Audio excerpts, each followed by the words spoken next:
There's nothing more American than PBS. It's a safe place where kids learn and grow, and where grown-ups are informed, entertained, and inspired. PBS is one of America's greatest resources for 50 years strong, and PBS needs your help to keep going for another 50. We will have done a great service for our future. Visit Protect My Public Media to learn more, because there's nothing more American than PBS. This week, federal prosecutors charged 4 North Korean nationals with scheming to get hired by a U.S. company as remote workers and then steal nearly $1 million in cryptocurrency. It's a relatively new North Korean threat. Operatives using fake IDs and credentials to infiltrate American businesses. Freelance investigative reporter Bobby Johnson explained how and why they're doing it in a Wired magazine article headlined, "North Korea Stole Your Job." Bobby, it's more than jobs that North Korea is after. Why are they doing this?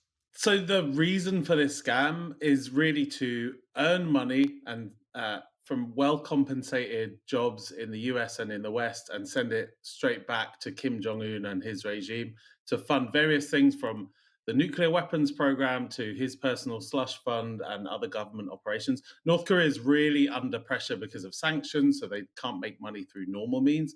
But really, they also access computer systems, steal data, potentially plant malware or other dangerous software, so that they can, in the future, do ransomware attacks, as we've seen in the past. And what kind of jobs are we talking about, and what kind of companies?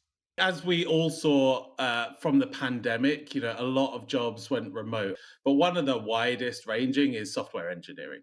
And so this is a place where people are very used to, over a long period of time, for hiring remote workers who get the job done. They're coding websites, they're building apps, they're making doing all the IT and technical stuff.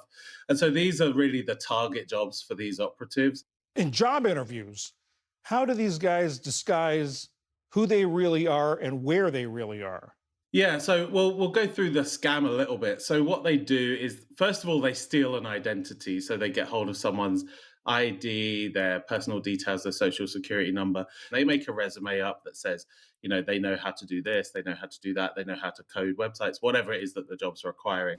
They'll then get on to an interview, talking over a video like this. They'll use all manner of tools at their disposal to try and pass that interview.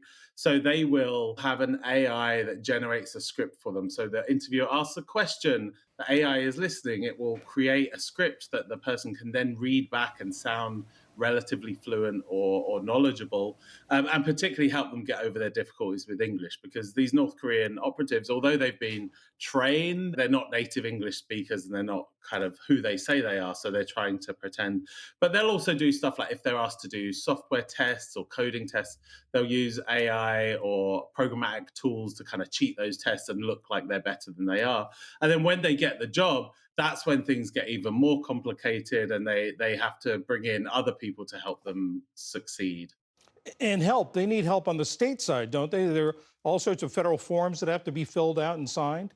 So they're based usually in China or Russia, and they are kind of dialing in remotely to these jobs. But that's a real red flag for folks, right? So what they do instead is they kind of have a middleman who's based in the US, maybe somewhere like Arizona or Minnesota or Illinois, and they're just in an ordinary home. But what they do is they kind of act as the point person. And so they'll be filling out the forms, they'll be opening or holding bank accounts that monies are being paid into, that they can then disperse back to the North Koreans. And crucially, what they do is they host what's known as a laptop farm. So when an employer brings someone on, they'll send them a computer. Here's your computer to do your work on.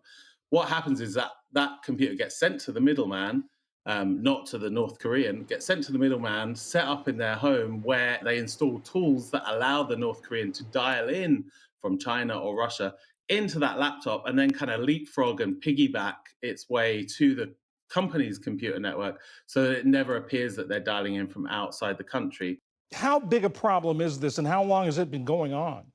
The size and scale of this is really one of the questions that is hardest to answer. I mean, there are up to a dozen cases making their way through the US courts at the moment. But the real problem here, I think, is that nobody really knows the full extent. So each of those cases is linked to maybe to dozens or even hundreds of different jobs that North Koreans are doing in the US. And that's just the tip of the iceberg. So there could be many more. These American helpers that you talked about, how do they get involved? How are they recruited?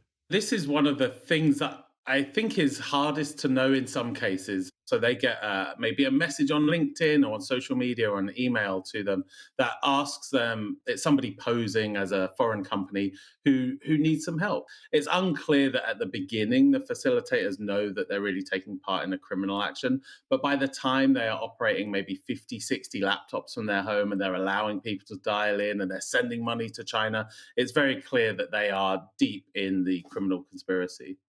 Bobby Johnson, freelance investigative reporter, thank you very much. Thanks for having me.